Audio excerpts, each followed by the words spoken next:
Hey, what's up everybody? Jay LaValle, Cliff Keen Athletic presenting technique with a dummy this week.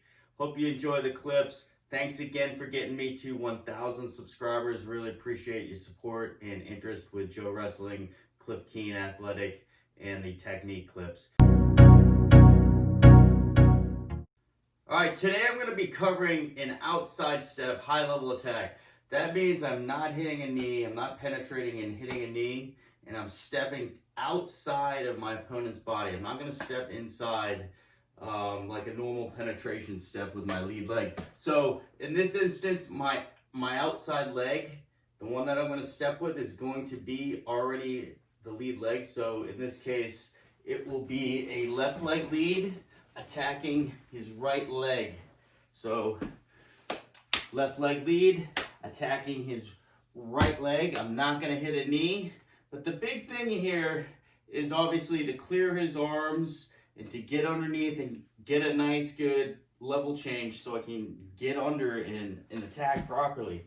I'm going to start here with no tie-up. I'm going to hit this from the outside. And maybe this guy just keeps reaching. He just keeps coming into you. He's reaching, putting his arms up or posting on your head. And at that moment, you're just going to just do a little post here. And in that process, I'm going to take a step.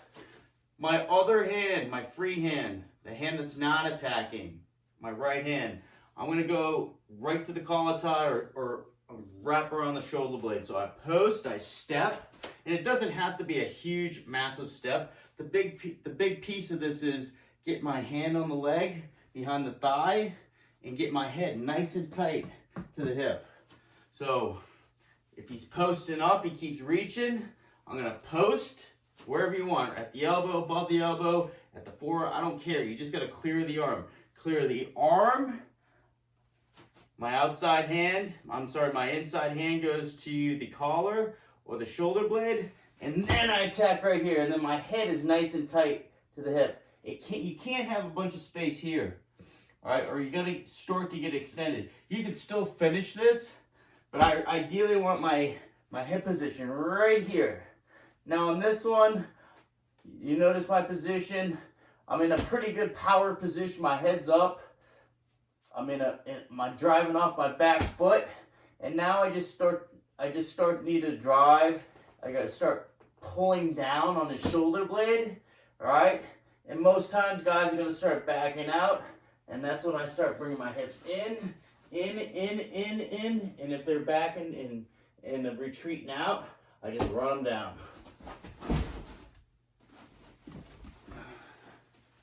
Again, do it from another angle.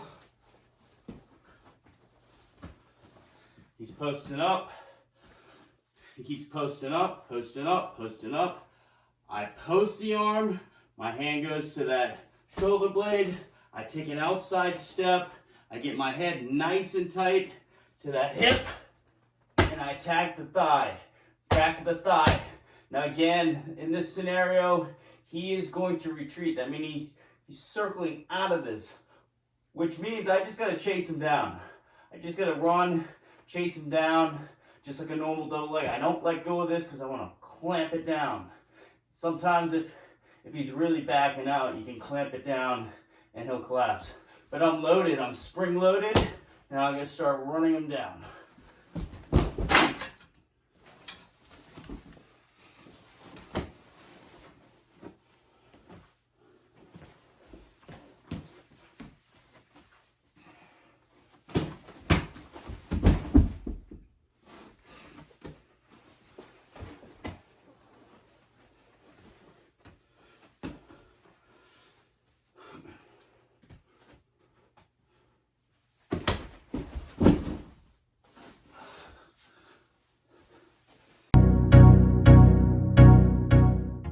All right, the next technique, same outside step, same setup. This time we're going to get the setup from an actual tie-up before we're getting the setup from an outside tie and really just running to the attack. This time we're tighter.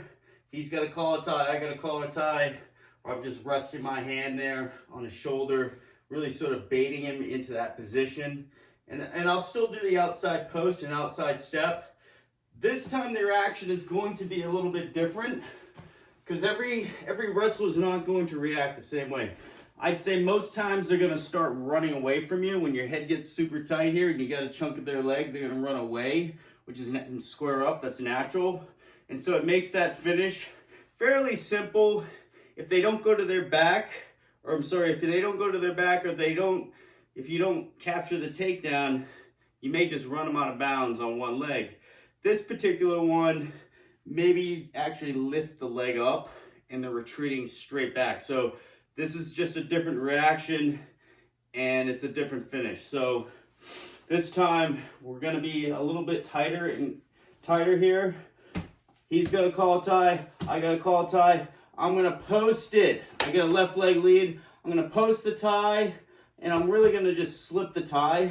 I just gotta slip the tie and take a step here. My top hand, it doesn't have to be a hard collar, right? Because I just need my hand here on the shoulder blade, all right? Or I just need to be inside. So I'm posting, I'm getting my head tight here. Now when I lift, if I start lifting this leg off the mat, he starts running. I'm gonna turn here. Notice on this one, my hands are on the arm. That's okay, because your hand's just naturally gonna slide here. If it's around the arm, all right, I just start pulling the arm and run them across like the first one. But if my arm's here and I got that leg up, I'm just gonna run him straight down. And because he's off balance and he's backing up already, so I'm just gonna run him straight down and run all my pressure straight in right here. From another angle.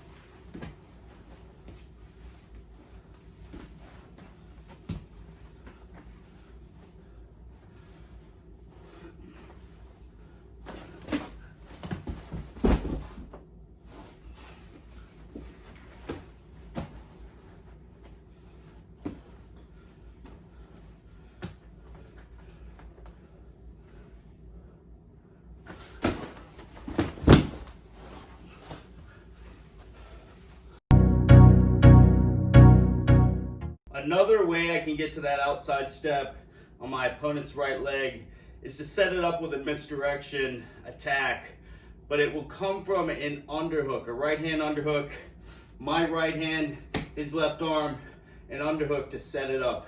So I just got to really get a good reaction out of him. I get a left hand underhook on his left side. He's got head position. Now what I can do to set it up is really just start running and throw my underhook into him. Get him to start sort of retreating out of there. Pull your arm out. All right, so I'm threatening him here. I'm gonna pull my arm out and down and then take that hard step. Now this time I capture that arm. All right, head's in good position. I took an outside step, got the chunk of the back of the thigh. Now, when I could start running, if he's backing up, remember what I said on that other one, if he's backing up, I'm gonna punch my arm through and run him straight down. But if I punch through and he starts circling back this way, instead of going that way, I'm just change my direction and crowd him and start running him down the other way.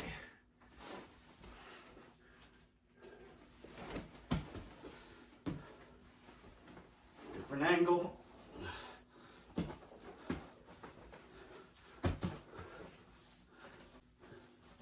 Pressure, pressure, release, outside step, punch it through, can't get it, he retreats to my left, so I cut him off.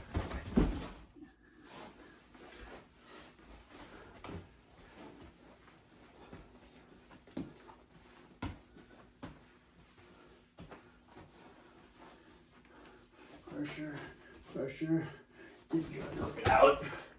He retreats, I punch it through, can't get it, cut him off.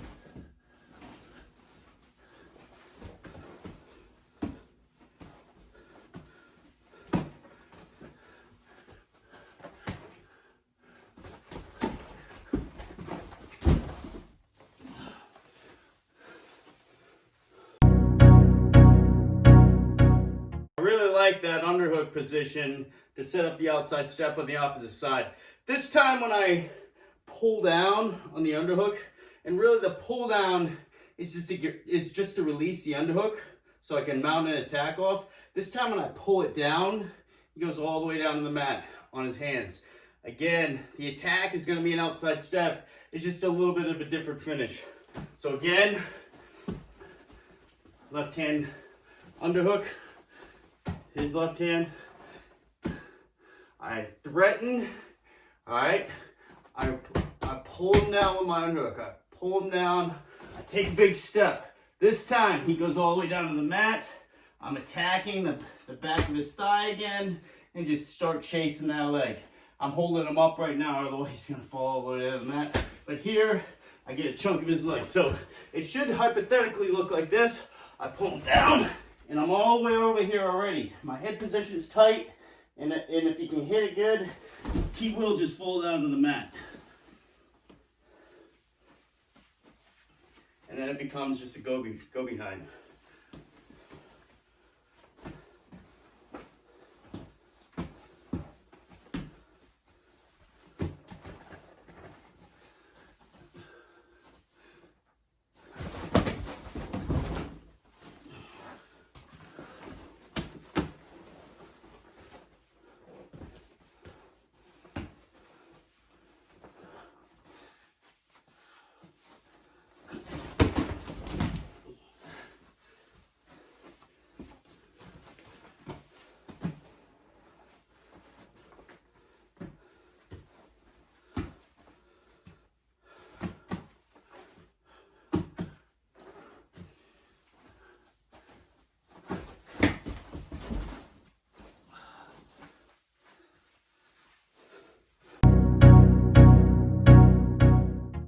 Okay, here are a few more variations to finish that outside step. The 3 finishes that I showed earlier, those are going to be probably the most common positions. Number 1, when they circle away from you attacking and you just run them down. Number 2, when they retreat straight back and you punch your arm through and just put them to their back, hopefully. Number 3, when you punch your arm and then your angle sort of you end up sort of in the front, and then they start retreating into your attack side, so then you change direction and run them down. These ones are going to be looking for some bigger points. So this first one, and we'll get it off an outside tie here. This first one is a fireman's. So I'm not going to tie up. He keeps posting. I post that arm up, and I step and slip the tie. Again, my free hand is attacking that shoulder blade. When I get to here, when I post, and I get to here, and he retreats that leg so far away, I can't get there. Now I just gotta change my hips. See, my hips are way over on this side. I gotta dip my hips to the other side and dip my head under, and I'm gonna attack that leg. I wanna attack that far leg, but I gotta get my hips back under. So, number 1, my back leg where all my power, turn. My back leg where all my power is, I gotta be able to step over to bring my far leg in, and my head's gonna dip. Now from here, pretty simple. I'm in that fireman's position. I can either come all the way up, and there's a number of finishes here, but if you wanna hit a traditional fireman's, all right, see here, he backs that leg out. I step, 1, 2, now lift, and I can straighten him back, but I also can just take him through like a traditional fireman's. Cover and finish.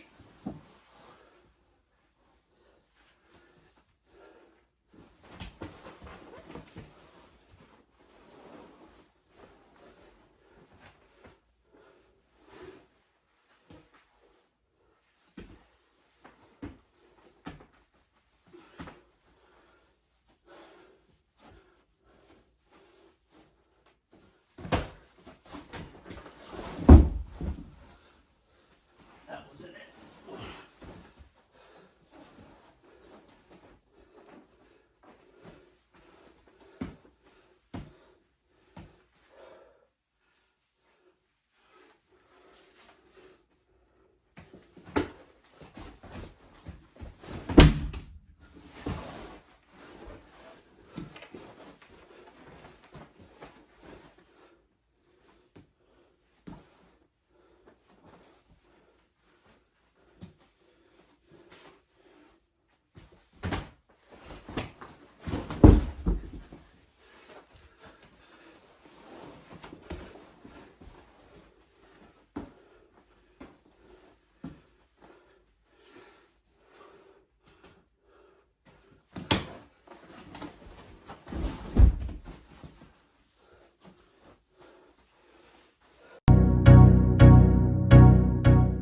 All right, this next finish is a body lock off of that outside step.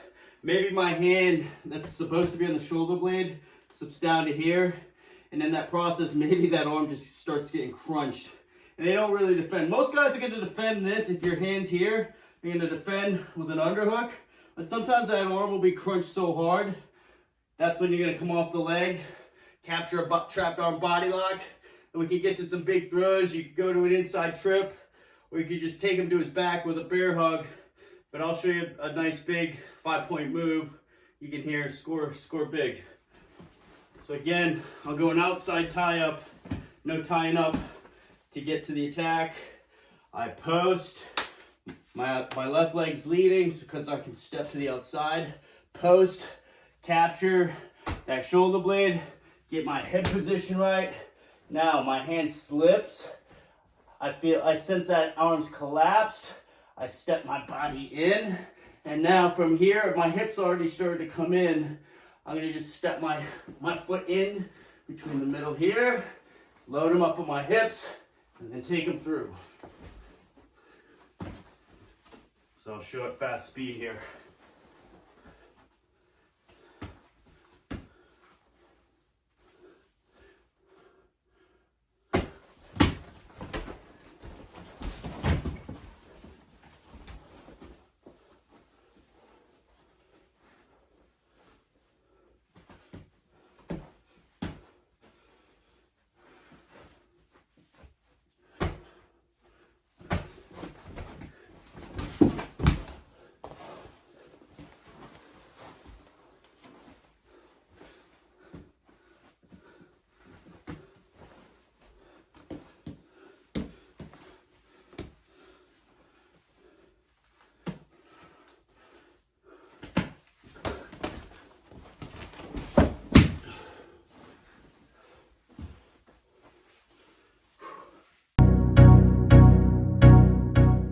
This next finish off an outside step is generally when your opponent does not react. That will be very rare, but some wrestlers will be sort of cool and calm when you get to their leg, and they don't react at all. So a lot of those other finishes that we did, you would be sort of forcing your will, and sometimes that causes you to get out of position or makes you fall into their traps because they're waiting for you to do something, and then they're waiting to counter it. So I'm going to run the pipe on this one. I'm going to get to that outside leg attack.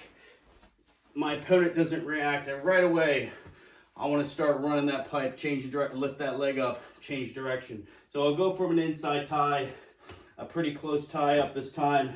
Remember, I'm posting it.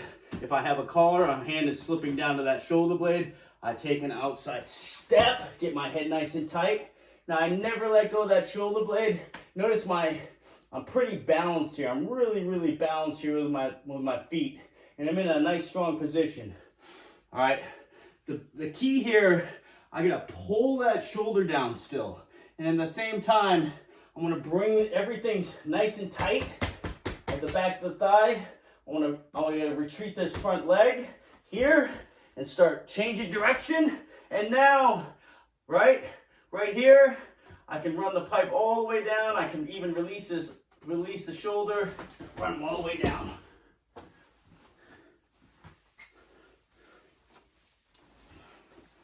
The big thing here is getting him off balance and keeping him guessing.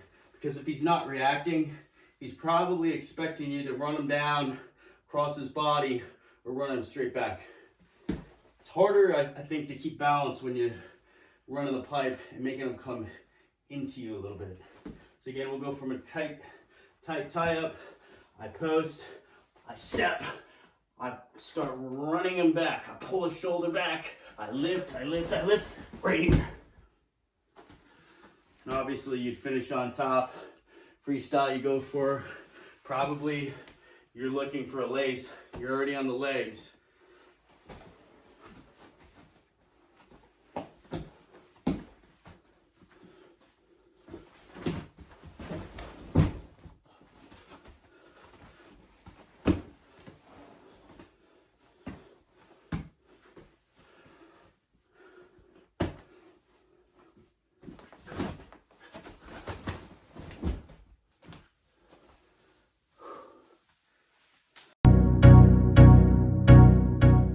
All right, moving on.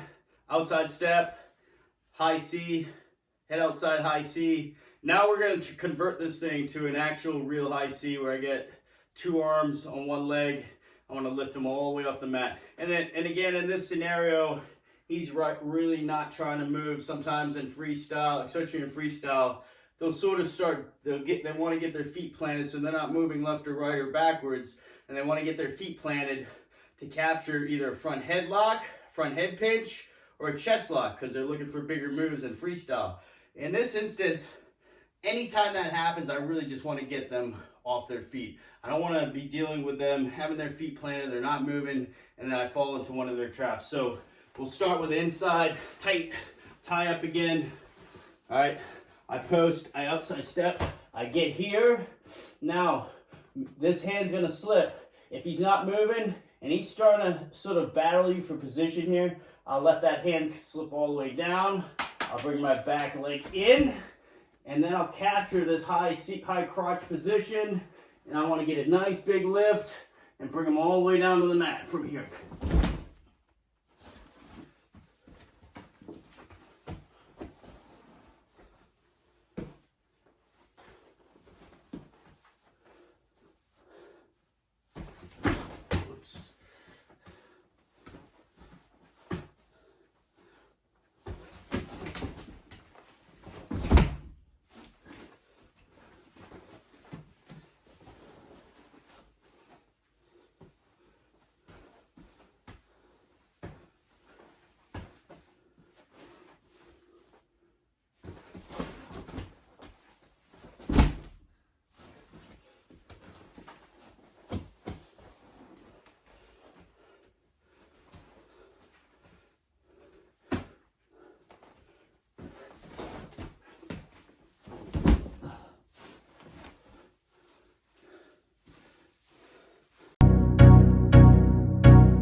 All right, here's a combination of running the pipe and the high C finish.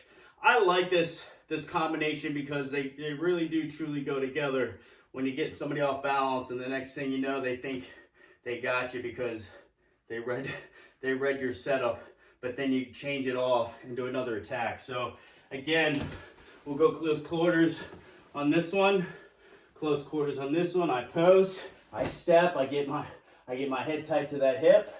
I start running that pipe, retreating, I release, I run the pipe, I can't get it, and now I step my hips back in, and I just lift them up again. Plant them to the mat.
If you don't have a dummy, you can practice your outside step, sort of like shadow wrestling, but I want to make sure you guys understand the true mechanics of it, and it's not just stepping outside somebody's body and wrapping up the leg as hard as you can to run them down.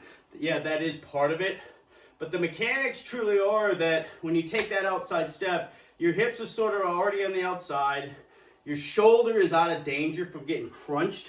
So I'll back up. When you take an inside step and you attack with your inside hand, your shoulder is very vulnerable to getting extended and crunched because you're basically buried right under somebody's hips.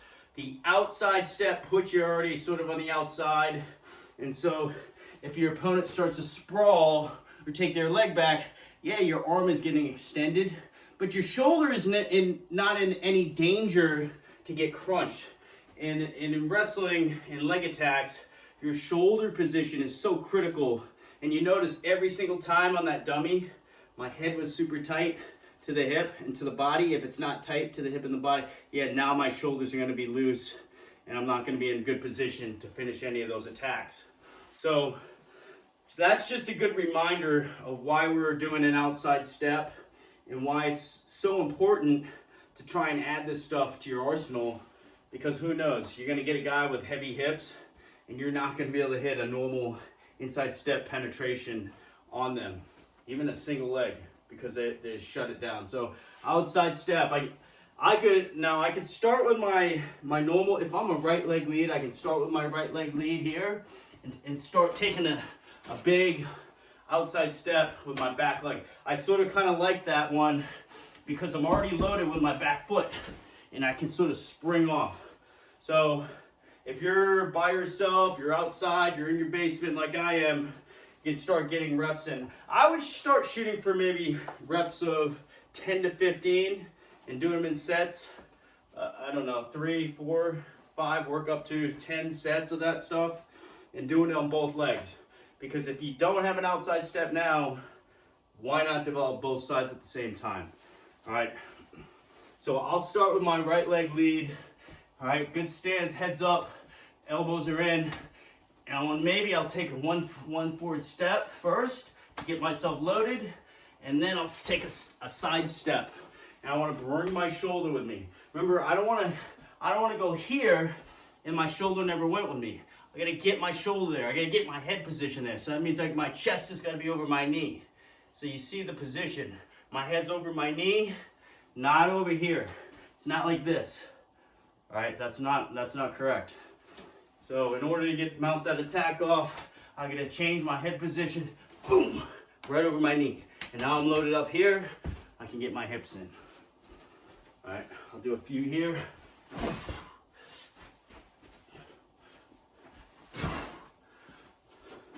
Notice how much distance I'm covering here.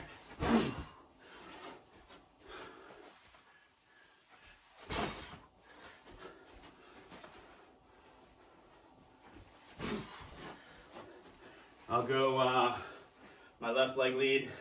Left leg lead, you already have that leg there. Now this is obviously probably the more preferred method of getting there because that leg's already closer and it has a shorter distance to travel. But in my opinion, if you're fast and you can spring off your back leg, why not use it? It's a more deceptive attack. This one, if your foot's already loaded up, it's not as deceptive, but you gotta make it work. When you go, you gotta go. Boom.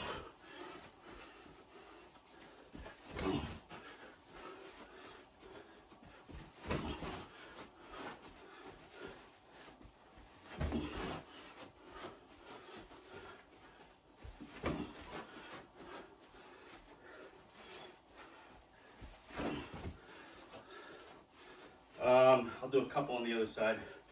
On the left leg lead.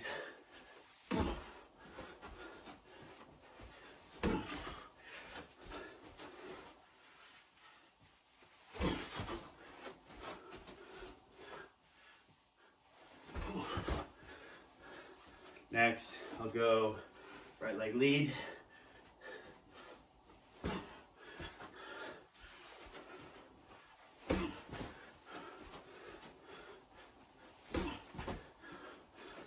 Notice I'm cutting off, changing direction every time. It's because the back leg's gotta come through. There you go, guys. Thanks again for watching. I appreciate you getting me to 1,000 subscribers on my YouTube channel. Let me know if there's anything that you want to see. I'm constantly on the page, communicating with people, finding out what they want to see. I just found out probably half of my viewership is from Russia, so that's really interesting. And I hope that they can reach out and communicate with me, find out what they want to see more of. All right, thanks again.